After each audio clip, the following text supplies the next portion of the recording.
আল্লাহর নবীর ঘরের চারপাশে তরোয়াবে তরবারি নিয়ে দাঁড়ায় গেছে। বিশ্ব নবীকে দুনিয়া থেকে বিদায় করে দিবে।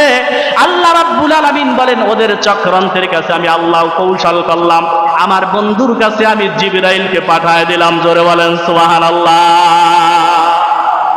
রাসূলের কাছে জিবরাইল এসে গেল, এসে বলে, ইয়া রাসূলুল্লাহি সাল্লাল্লাহু আলাইহি সাল্লাম, আর ঘুমাবেন না, আপনার চারপাশ দিকে কাফেরেরা ব্যারিকেড দিয়েছে। ওগো পয়গম্বর, এই রাতের ভিতরে আপনার মক্কা ছেড়ে মদিনায় হিজরত করা লাগবে। জোরে বলেন সুবহানাল্লাহ। হযরত জিবরাইল বলেন, ওগো পয়গম্বর, এক মুষ্টি হাতের ভিতরে বালু দিলেন। তাফসীরের ভিতরে লেখে, আল্লাহর নবী বলেন, ও জিবরাইল, এই বালুগুলা যদি আমি নিক্ষেপ করি তাহলে ওদের কাছে পৌঁছাইবে নাকি?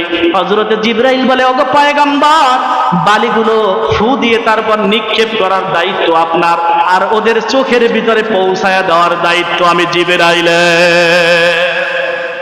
রাসূল আমার সূরা ইয়াসিনের একটা আয়াত তেলাওয়াত করলেন, বালুর ভিতরে ফু দিলেন, এরপর বিসমিল্লাহ বলে নিক্ষেপ করলেন।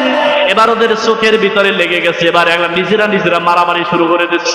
এই বুঝি মুহাম্মদ চলে গেল।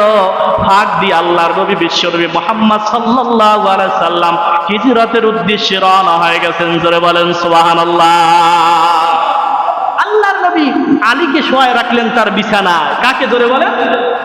দেখেন মুসলমানের ঈমানটা কি রকম।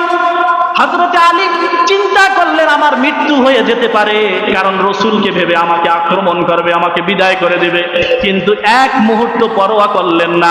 রাসূলের কথায়, রাসূলের ওই জায়গায় তিনি শায়িত হয়ে গেলেন, শুয়ে গেলেন। আল্লাহর নবী চলে গেলেন। হযরতে আলী বলেন, ওগো পয়গম্বর, আপনার সাথে মনে হয় আমার আর দেখা হবে না, তার মানে আমি দুনিয়া থেকে চলে যাব, আমাকে হত্যা করবে। আল্লাহর নবী বলেন, আলী রে, আমার মন বলে মদিনায় তোমার সাথে আমার দেখা হয়ে যাবে। জোরে বলেন সুবহানাল্লাহ। লা ইলাহা, জোরে লা ইলাহা, লা ইলাহা, লা ইলাহা ইল্লাল্লাহু মুহাম্মাদুর রাসূলুল্লাহ সাল্লাল্লাহু। আল্লাহ পাক সেটাই বলতেছেন। ওরা কাফেরেরা চায় আমার রাসূলের উপর আক্রমণ করে, আলেম ওলামার উপর আক্রমণ করে, তারপর কোরআনকে দুনিয়া থেকে মিটায় দিতে চায়, কোরআনের আওয়াজকে বন্ধ করে দিতে চায়। কিন্তু কশিনকালও সম্ভব হবে না। আমি আল্লাহ কোরআনের দায়িত্ব নিয়েছি, সমস্ত তামাম পৃথিবীটা আমার, কোরআনের দায়িত্ব আমি ছড়িয়ে দেব, তাতে কাফেরদের কলিজার ভিতরে যত আঘাত লাগুক না কেন, ঠিক কিনা?